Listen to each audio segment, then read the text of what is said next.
D boss ಸೆಲೆಬ್ರಿಟೀಸ್ಗಳ ಮಧ್ಯೆ ಹಾಗೂ DK Shivakumar ಅವರ ಮಧ್ಯೆ ನಡೆದಿರುವಂತಹ ಪೈಪೋಟಿಯ ಪಿನ್ ಟು ಪಿನ್ ಪಾಯಿಂಟ್ಸ್ ನಾನು ನಿಮ್ಮ ಮುಂದೆ ಇಡ್ತಾ ಹೋಗ್ತೀನಿ. ಡಿಕೆ ಶಿವಕುಮಾರ್ ಸಿಎಂ ಆಗೋಕು ಮುಂಚೆ ಆಡಿದಂತಹ ಮಾತುಗಳಿಗೂ ಈಗ ಮುಖ್ಯಮಂತ್ರಿಯ ಸ್ಥಾನದ ಮೇಲೆ ಕೂತಿರುವಾಗ ಮಾತನಾಡ್ತಾ ಇರುವಂತಹ ಮಾತುಗಳು ಸಾಕಷ್ಟು ಬದಲಾವಣೆಗಳನ್ನ ನೋಡ್ತಾ ಇದ್ದೇವೆ. ದರ್ಶನ್ ರವರ ವಿಚಾರದಲ್ಲಿ ಡಿಕೆ ಶಿವಕುಮಾರ್ ಉಪಮುಖ್ಯಮಂತ್ರಿ ಇದ್ದಾಗ ಆಡಿದಂತಹ ಮಾತುಗಳು ಯಾವ ರೀತಿ ಇತ್ತು ಅದನ್ನ ನಾವು ನೋಡ್ತಾ ಹೋಗೋದಾದ್ರೆ, ಡಿಕೆ ಶಿವಕುಮಾರ್ ಜುಲೈ 24, 2024 ಅರ್ಥ ಆಯ್ತು ಅಂತ ಅನ್ಕೊಡ್ತೀನಿ. ಜುಲೈ 24, 2024 ಅವರು ದರ್ಶನ್ ರವರ ಬಗ್ಗೆ ಮಾತನಾಡಿರುವಂತಹ ಮಾತುಗಳನ್ನ ಕೇಳಿಸ್ಕೊಂಡ್ರೆ ಬಹಳ ಅನುಕಂಪದ ಮಾತುಗಳಲ್ಲಿ ಕೂಡಿದ್ವು. ದರ್ಶನ್ ರವರಿಗೆ ಅನ್ಯಾಯ ಆಗಿದೆ, ಆ ಅನ್ಯಾಯವನ್ನ ನಾನು ಸರಿಪಡಿಸ್ತೇನೆ ಅಂತ ದರ್ಶನ್ ರವರ ಅಭಿಮಾನಿಗಳಿಗೆ ಮಾತನಾಡಿದ್ರು. ಅದೇ 24, 2024 ನಡೆದಂತಹ ರಾಮನಗರದ ಕಾರ್ಯಕ್ರಮದಲ್ಲಿ ದರ್ಶನ್ ರವರ ಅಭಿಮಾನಿಗಳು ಡಿ ಬಾಸ್ ಅಂತ ಕೂಗಿದಾಗ ಡಿಕೆ ಶಿವಕುಮಾರ್ ಡಿ ಬಾಸ್ ಬಗ್ಗೆ ಮಾತಾಡ್ತೀನಿ ಅಂತ ಮಾತನಾಡಿದ್ರು ದರ್ಶನ್ ರವರ ಬಗ್ಗೆ. ಅವತ್ತು ಇವರು ಉಪಮುಖ್ಯಮಂತ್ರಿ. ಇವತ್ತು ನಡೆದಂತಹ ಕಾರ್ಯಕ್ರಮದಲ್ಲಿ ಇವರು ಮಾತನಾಡ್ತಾ ಇರಬೇಕಾದ್ರೆ ಡಿ ಬಾಸ್ ಅನ್ನೋ ಅಭಿಮಾನಿಗಳ ಘೋಷಣೆಗಳು ಮುಳುಗತ್ತೆ. ಆ ಟೈಮಿಂಗ್ ನಲ್ಲಿ ಇವರು ಮಾತನಾಡಿರುವಂತಹ ಮಾತುಗಳೇನಪ್ಪಾ ಅಂದ್ರೆ, ಈಗ ಮುಖ್ಯಮಂತ್ರಿ ಆಗಿದಾರಲ್ಲ, ಯಾವ ಡಿ ಬಾಸು ಇಲ್ಲ, ಇಲ್ಲಿ ಸುಮ್ಮನೆ ಇರಬೇಕು ಅಂತೆ. ಯಾವ ಡಿ ಬಾಸು ಇಲ್ಲ ಅನ್ನುವಂತಹ ಇವತ್ತಿನ ಈ ಮಾತುಗಳು ಜುಲೈ 2024 ನೀವು ದರ್ಶನ್ ರವರಿಗೆ ಡಿ ಬಾಸ್ಗೆ ಅನ್ಯಾಯ ಆಗಿದೆ ಅಂತ ನಿಮ್ಮ ಬಾಯಿಂದ ನೀವೇ ಹೇಳಿದ್ರಲ್ಲ, ಅವತ್ತು ಯಾವ ಡಿ ಬಾಸ್ ಅಂತ ನಿಮಗೆ ಗೊತ್ತಿರಲಿಲ್ವಾ? 2028 ನೀವು ಮುಖ್ಯಮಂತ್ರಿ ಆಗ್ತೀರಾ ಅನ್ನುವಂತಹ ಪ್ರಶ್ನೆಯನ್ನ ಇವತ್ತು ದರ್ಶನ್ ರವರ ಅಭಿಮಾನಿಗಳು ಪರೋಕ್ಷವಾಗಿ ಡಿಕೆ ಶಿವಕುಮಾರ್ ಅವರಿಗೆ ಪ್ರಶ್ನೆ ಮಾಡ್ತಾ ಇದ್ದಾರೆ. 2028 ನಾನೇ ಮುಖ್ಯಮಂತ್ರಿ ಅಂತ ಡಿಕೆ ಶಿವಕುಮಾರ್ ಅಂದುಕೊಂಡಿದ್ದಾರೆ, ಹೇಳ್ತಾ ಇದ್ದಾರೆ. ಯಾರೇನು ಮಾಡಕ್ಕಾಗಲ್ಲ ಅಂತ ಹೇಳ್ತಾ ಇದ್ದಾರೆ. ಆದ್ರೆ ಈ ಕಡೆ ಒಂದು ಕಡೆ ಕರ್ನಾಟಕದ ಅಧಿಪತಿ ಭೂಪತಿ challenging star D boss Darshan ರವರ ಅಭಿಮಾನಿಗಳ ಒಂದು ಪಡೆನೆ ಡಿಕೆ ಶಿವಕುಮಾರ್ ಅವರ ವಿರುದ್ಧ ನಿಂತ್ಕೊಳ್ಳಿಕ್ಕೆ ತಯಾರಿ ನಡೆಸ್ತಾ ಇದೆ. ಇದನ್ನ ನೋಡಿದಾಗ ಡಿಕೆ ಶಿವಕುಮಾರ್ ಒಂಥರ ಸಂಚಲನ ಸೃಷ್ಟಿ ಆಗ್ತಾ ಇದೆ. ಡಿಕೆ ಶಿವಕುಮಾರ್ ಎಲ್ಲೋ ಒಂದ್ ಕಡೆ ಒಂದು ರೀತಿ ಭಯದ ವಾತಾವರಣ ಕೂಡ ಕಾಡುತ್ತೆ. ಯಾಕಂದ್ರೆ ಯಾವುದೋ ಒಬ್ಬ ಕನ್ನಡ ಚಲನಚಿತ್ರರಂಗದ ನಟನ ಎದುರು ಹಾಕೊಂಡಿರೋದಲ್ಲ, ಕರ್ನಾಟಕದ ಅತಿ ಹೆಚ್ಚು ಅಭಿಮಾನಿಗಳನ್ನ ಹೊಂದಿದಂತಹ ನಾಯಕ ನಟ, ಕನ್ನಡ ಚಲನಚಿತ್ರರಂಗದಲ್ಲಿ ಮಾಸ್ ಅಪಿರಿಯರ್ ಇರುವಂತಹ ನಟ. ಆಗ ಅಷ್ಟೇ ಅಲ್ಲದೆ ಈತ ಏನೇ ಹೇಳಿದ್ರು ಕೂಡ ಅಭಿಮಾನಿಗಳನ್ನ ಕಟ್ಟು ಬಿಡದೆ ಪಾಲಿಸ್ತಾರೆ. ಮತ್ತು ದರ್ಶನ್ ರವರಿಗೆ ಯಾವುದೇ ರೀತಿಯಾದಂತಹ ಅನ್ಯಾಯ ಮಾಡಿದಂತಹ ವ್ಯಕ್ತಿಯನ್ನ ದರ್ಶನ್ ರವರ ಸೆಲೆಬ್ರಿಟೀಸ್ ಕ್ಷಮಿಸೋದಿಲ್ಲ. ಅದು ಏನೇ ಇರಲಿ, ಸ್ವಂತ ತಮ್ಮ ಮನೆಯ ಒಬ್ಬ ವ್ಯಕ್ತಿಗೆ ಅನ್ಯಾಯ ಆಗಿದೆ ಅನ್ನುವಂತಹ ನಿಟ್ಟಿನಲ್ಲಿ ದರ್ಶನ್ ರವರ ಅಭಿಮಾನಿಗಳು ನಿಂತ್ಕೊಳ್ತಾರೆ.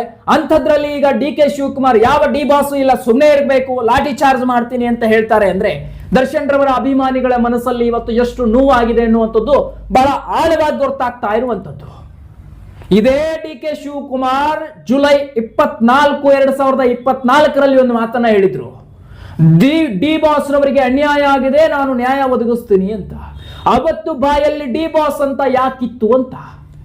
ಇವತ್ತು ಅದೇ ಡಿ ಬಾಸ್, ಯಾವುದೋ ಡಿ ಬಾಸ್ ನಮಗೆ ಗೊತ್ತಿಲ್ಲ ಅಂತ ಹೇಳ್ತಾರೆ. ಮುಖ್ಯಮಂತ್ರಿ ಸ್ಥಾನದ ಮೇಲಿದ್ದಾರೆ. 2028 ಅದೇ ಡಿ ಬಾಸ್ ಅಭಿಮಾನಿಗಳ ಪಡೆ ಡಿಕೆ ಶಿವಕುಮಾರ್ ಅವರನ್ನ ಕಟ್ಟಿ ಹಾಕತ್ತೆ, ಆ ಅಧಿಕಾರವನ್ನ ಮುರಿದು ಬೀಳಿಸುತ್ತೆ ಅನ್ನುವಂಥದ್ದು ಅಷ್ಟೇ ನ್ಯಾಯವಾಗಿ ಕಾಣಿಸ್ತಾ ಇದೆ. ಯಾಕಂದ್ರೆ ಈಗ ಡಿ ಬಾಸ್ ಜೈಲಿನ ಒಳಗಡೆ ಇರಬಹುದು, ಆದ್ರೆ ಅಭಿಮಾನಿಗಳ ಒಳಗಡೆ ಇಲ್ಲ. ಅಭಿಮಾನಿಗಳ ಮತಗಳು ಈ ಕಂಪ್ಲೀಟ್ ಕಾಂಗ್ರೆಸ್ ಪಕ್ಷದಿಂದ ಹೊರಗಡೆ ಬರ್ತಾ ಅನ್ನುವಂಥದ್ದು ಕೂಡ ಕುತೂಹಲಕಾರ ವಿಚಾರ ನಡೀತಾ ಇದೆ. ಇನ್ನು ಸಿಎಂ ಸಿದ್ದರಾಮಯ್ಯ ಅವರು ರಾಜಕೀಯದಲ್ಲಿ ಈ ಒಂದು ವಾತಾವರಣದಲ್ಲಿ ನೀವು ಗಮನಿಸ್ತಾ ಬಂದ್ರಿ, ಅವರು ರಾಜೀನಾಮೆಯನ್ನ ಕೊಟ್ಟು ಕೆಳಗಿಳಿತಾರೆ. ಒಂದೇ ಒಂದು ದಿವಸದಲ್ಲಿ ಎಲ್ಲವೂ ಕೂಡ ನಡೆದು ಹೋಗುತ್ತೆ ಹೈಕಮಾಂಡ್ ನಿರ್ಧಾರದಲ್ಲಿ.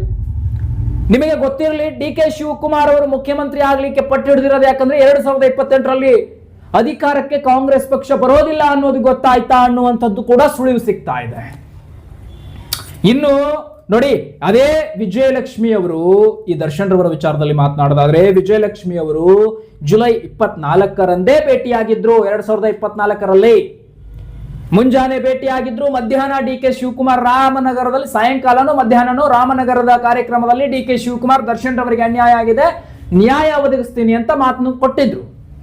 ಆದ್ರೆ ಈಗ ಅದೇ ದರ್ಶನ್ ರವರ ಅಭಿಮಾನಿಗಳು ಇವತ್ತಿನ ಕಾರ್ಯಕ್ರಮದಲ್ಲಿ ಡಿ ಬಾಸ್ ಅನ್ನುವ ಘೋಷಣೆಯನ್ನ ಕೂಗಿದಾಗ ಡಿ ಕೆ ಶಿವಕುಮಾರ್ ಆಡಿರುವಂತ ಮಾತು ಅದ್ಯಾವುದೋ ಡಿ ಬಾಸ್ ನಮಗೆ ಗೊತ್ತಿಲ್ಲ, ಲಾಠಿ ಚಾರ್ಜ್ ಮಾಡಿಸ್ತೀನಿ ಅಂತ.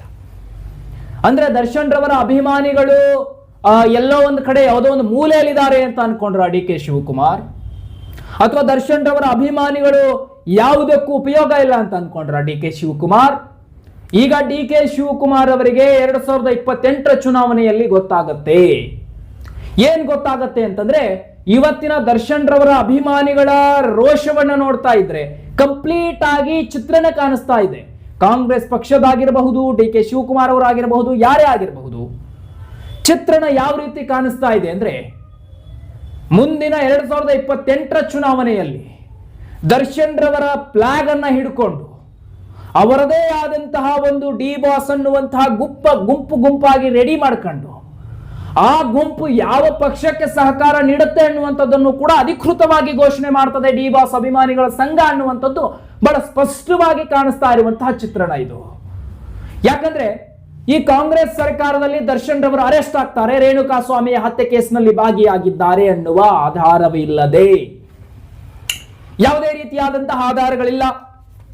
ದರ್ಶನ್ ರವರು ಭಾಗಿಯಾಗಿದ್ದಾರೆ ಎನ್ನುವಂತಹ ಸಾಕ್ಷಿಗಳು ಕೂಡ ಇನ್ನು ಹುಡುಕಾಟ ನಡೀತಾ ಇದೆ. ಕಾನೂನಿನ ನ್ಯಾಯಾಲಯದ ಅಡಿಯಲ್ಲಿ ದರ್ಶನ್ ರವರ ಬೇಲ್ ಕೂಡ ಮಂಜೂರಾಗಿತ್ತು, ಆ ಬೇಲ್ ಕೂಡ ರದ್ದಾಯಿತು.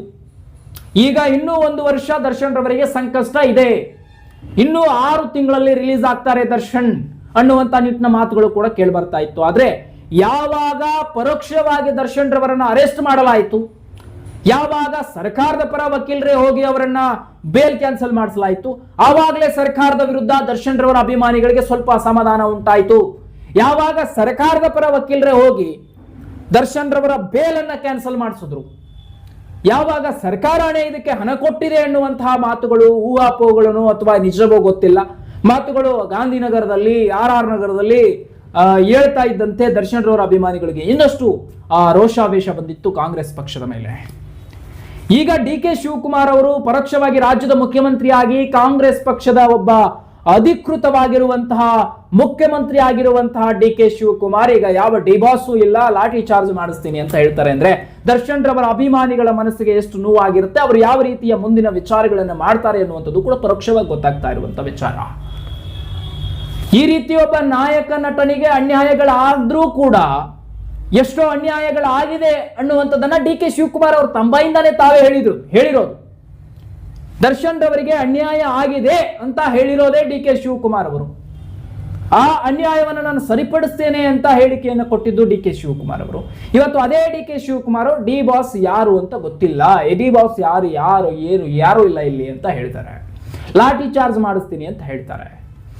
ಇನ್ನು ಡಿ ಕೆ ಶಿವಕುಮಾರ್ ಅವರ ದರ್ಪ ರಾಜ್ಯದ CM ಆದ್ಮೇಲೆ ಹೇಗಿದೆ, ನನ್ನ ಹಿಂದೆ ಯಾರು ಕುತ್ಕೋಬಾರ್ದು ಅಂತ ಹೇಳ್ತಾರೆ. ಹಾಗಾದ್ರೆ ಇದು ಸಿದ್ದರಾಮಯ್ಯನವರು ಮುಖ್ಯಮಂತ್ರಿ ಆದಾಗ ಎಲ್ಲಿ ಕುತ್ಕೊಂಡಿದ್ರು ಡಿ ಕೆ ಶಿವಕುಮಾರ್ ಅವರು ಪ್ರೆಸ್ ಮೀಟ್ ಗಳನ್ನ ಮಾಡಬೇಕಾದ್ರೆ ಹಿಂದೆ ಕುತ್ಕೋಬಾರ್ದಂತೆ, ಫೋಟೋದಲ್ಲಿ ಫೋಸ್ ಕೊಡಬಾರ್ದಂತೆ, ವಿಡಿಯೋದಲ್ಲಿ ಫೋಸ್ ಕೊಡಬಾರ್ದಂತೆ.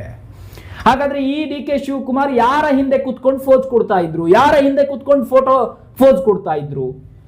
CM ಸಿದ್ದರಾಮಯ್ಯನವರು ಇದ್ದಾಗ ಅವ್ರ ಹಿಂದೆನೆ ತಾನೇ, ಅವ್ರ ಅಕ್ಕಪಕ್ಕ ಕುತ್ಕೊಂಡೆ ತಾನೇ ಇವ್ರು ಫೋಸ್ ಕೊಡ್ತಾ ಇರೋದು. ನೋಡಿ, ದರ್ಪಗಳು ಇರಬೇಕು. ರಾಜ್ಯದ ಮುಖ್ಯಮಂತ್ರಿ ಆಗಿದ್ದೀರಿ ಎಂದಾಗ ಆ ಒಂದು ವಿಚಾರಗಳಿರಬೇಕು. ಆಮೇಲೆ ಈಗ ಸಂಪೂರ್ಣವಾಗಿ ನೋಡ್ತಾ ಇರೋದು ದರ್ಶನ್ ರವರ ವಿಚಾರನ ಇಲ್ಲಿ ಮುಗಿಸೋಣ. ದರ್ಶನ್ ರವರ ಅಭಿಮಾನಿಗಳು ಇದ್ರ ಮುಂದೆ ಯಾವ ರೀತಿ ಟೇಕನ್ ಮಾಡಬೇಕು, ಯಾವ ರೀತಿ ಅವರು ಆಕ್ಷನ್ ಗಳನ್ನ ತಗೋಬೇಕು, ಅವ್ರ ರೀತಿ ಎಲ್ಲ ಅವ್ರ ಆಕ್ಷನ್ ಗಳನ್ನ ತಗೊಳ್ತಾರೆ. ಮತ ಹಾಕೋ ಟೈಮಿಂಗ್ ನಲ್ಲಿ ಅವ್ರ ಆಕ್ಷನ್ ಅಂತ ಬರುತ್ತೆ, ಅವರು ಮತಗಟ್ಟೆಯಲ್ಲೇ ಆಕ್ಷನ್ ತಗೊಳ್ತಾರೆ. ಏನ್ ತಗೋಬೇಕು ದರ್ಶನ್ ರವರ ಅಭಿಮಾನಿಗಳು, ಅದು ಅವರಿಗೆ ಬಿಟ್ಟಿದ್ದು. ಆದ್ರೆ ಈಗ ಇನ್ನೊಂದು ವಿಚಾರ ಇಲ್ಲಿ ಬರ್ತಾ ಇರೋದೇನಂದ್ರೆ, ರೈತರ ಪರ ಕನಕಪುರದ ಬಂಡೆ ಕನಕಪುರಕ್ಕೆ ಮಾತ್ರ ಸೀಮಿತ. ರಾಜ್ಯದ ಮುಖ್ಯಮಂತ್ರಿ ಅಂದಾಗ ಇಡೀ ರೈತರ ಬಗ್ಗೆ ಆಲೋಚನೆಯನ್ನ ಮಾಡಬೇಕಾಗಿರೋದು ಡಿ ಕೆ ಶಿವಕುಮಾರ್ ಅವರ ಕರ್ತವ್ಯ.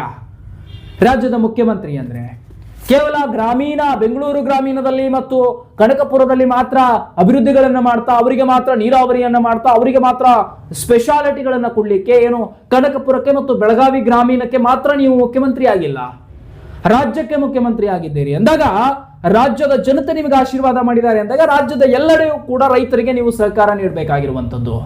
ಇದು CM ಆದ ಮೇಲೆ ನಡೀತಾ ಇರುವಂತಹ ಡಿ ಕೆ ಶಿವಕುಮಾರ್ ಅವರ ಇಂಚಿಂಚು ಮಾಹಿತಿಗಳು ಇಲ್ಲಿ ಬಯಲಾಗ್ತಾ ಇದೆ. ಅಷ್ಟೇ ಅಲ್ಲ, ಈ ದರ್ಶನ್ ರವರಿಗೆ ಸಂಬಂಧಪಟ್ಟಿರುವಂತಹ ವಿಚಾರಗಳು ಕೂಡ ಇನ್ನಷ್ಟು ಬಹಳಷ್ಟಿದೆ. ಯಾಕೆ ನಾನು ಈ ರೀತಿ ಮಧ್ಯದಲ್ಲಿ ನಿಮಗೆ ಬೇರೆ ಬೇರೆ ವಿಚಾರಗಳನ್ನು ಕೂಡ ತಿಳಿಸ್ತೀನಿ ಅಂದ್ರೆ, ಇದು ಡಿ ಕೆ ಶಿವಕುಮಾರ್ ಅವರ ದರ್ಪದ ಕಾಲ ಅನ್ನುವಂಥ ರೀತಿಯಲ್ಲಿ ಪ್ರಸಾರ ಮಾಡಬೇಕಾಗಿತ್ತು. ಆದ್ರೂ ಕೂಡ ಅದನ್ನ ನಾನು ಕಡೆಗಣಿಸಿ ಮಾಡಿ ದರ್ಶನ್ ರವರ ಅಭಿಮಾನಿಗಳಿಗೆ ಮಾಡಿದಂತಹ ಮತ್ತು ಹೇಳಿದಂತಹ ಭರವಸೆಗಳನ್ನ ಕಳೆದುಕೊಂಡ್ರು ಡಿ ಕೆ ಶಿವಕುಮಾರ್ ಅನ್ನೋದು ಪರೋಕ್ಷವಾಗಿ ಗೊತ್ತಾಗ್ತಾ ಇರುವಂತ ವಿಚಾರ. ಯಾಕಂದ್ರೆ ದರ್ಶನ್ ರವರ ಅಭಿಮಾನಿಗಳಿಗೆ ಮಾತನ್ನ ಕೊಟ್ಟಿದ್ದರು ರಾಮನಗರದಲ್ಲಿ ಜುಲೈ 24, 2024ರಂದು. ಆದ್ರೆ ಇವತ್ತು ಅದನ್ನ ನಿರಾಶೆ ಮಾಡಿಬಿಟ್ರು ದರ್ಶನ್ ರವರ ಅಭಿಮಾನಿಗಳಿಗೆ. ಇದು ದರ್ಶನ್ ರವರ ಅಭಿಮಾನಿಗಳ ಕಣ್ಣಿಗೆ ಗುರಿಯಾದ್ರೂ ಡಿ ಕೆ ಶಿವಕುಮಾರ್ ಅನ್ನೋದು ಪರೋಕ್ಷವಾಗಿ ಗೊತ್ತಾಗ್ತದೆ. 2028ರಲ್ಲಿ ಡಿ ಕೆ ಶಿವಕುಮಾರ್ ಅವರ ವಿರುದ್ಧ ಡಿ ಬಾಸ್ ದರ್ಶನ್ ರವರ ಸೆಲೆಬ್ರಿಟೀಸ್ಗಳು ನೇರವಾಗಿ ಪರೋಕ್ಷವಾಗಿ ಮತಗಟ್ಟೆಯಲ್ಲಿ ಆಕ್ಷನ್ ತೆಗೆದುಕೊಳ್ತಾರೆ ಎನ್ನುವಂಥದ್ದು ಕೂಡ ಪರೋಕ್ಷವಾಗಿ ಗೊತ್ತಾಗ್ತಾ ಇರುವಂತಹ ಆಲೋಚನೆಯ ವಿಚಾರಗಳು. ಮತ್ತಷ್ಟು ರಾಜಕೀಯ ಸುದ್ದಿಗಳೊಂದಿಗೆ ನಿಮ್ಮನ್ನ ಭೇಟಿ ಮಾಡ್ತಾ ಇರ್ತೀನಿ. ನೋಡ್ತಾ ಇರಿ, ಆದಷ್ಟು ಶೇರ್ ಮಾಡಿ. ನಾ ನಿಮ್ಮ YGM ಸರ್ಕಾರ. ಮುಂದಿನ ವಿಡಿಯೋದಲ್ಲಿ ಭೇಟಿ ಆಗ್ತೇನೆ.